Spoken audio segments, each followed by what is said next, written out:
从未见过如此诡异的小镇，这里的居民都曾发生过车祸，而且他们不准讨论过去的生活，不准有离开小镇的念头。有电话打来必须接听，只要违反一条就会被横尸荒野。因车祸来到小镇的特工贝克不敢相信眼前这一幕，昨天还和自己说笑的同伴，今天竟变成了这副模样。可奇怪的是，据他观察，这具尸体至少死了1个月。他急忙来到警局，表明特工身份后说明了情况，可警员黑哥却一点也不在意，反而笑着问是谁告诉他这个信息的。贝克只好把自己出车祸意外到了这里，然后遇到贝弗利给自己线索的事情说了出来。看出黑哥明显是在敷衍自己，贝克提出想同去协助调查，黑哥却充满敌意的回答 I don't want you to。看着黑哥丝毫不给自己面子，贝克立刻打电话给美安部，想调人来帮自己。可接电话的人却说自己是新来的，以不认识贝克为由拒绝了他。贝克立刻意识到事情没这么简单，他赶紧再次来到酒吧想找贝弗利，可酒吧老板却告诉他，这里只有他自己和另一个小伙子，可自己明明昨晚才见过贝弗利。贝克愤怒地质问老板为什么撒谎，可下一秒他就被酒吧老板砸晕。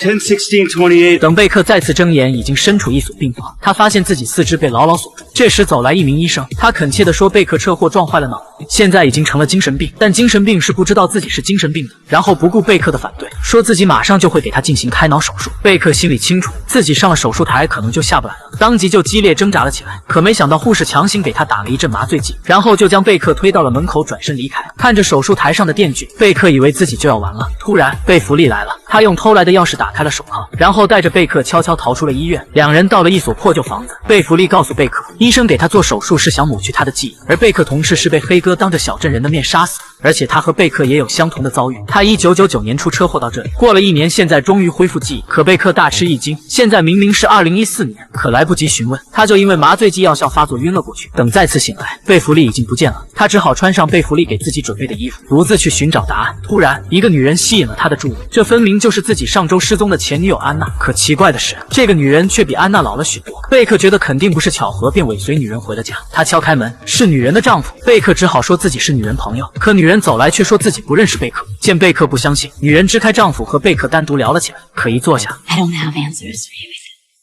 I don't understand.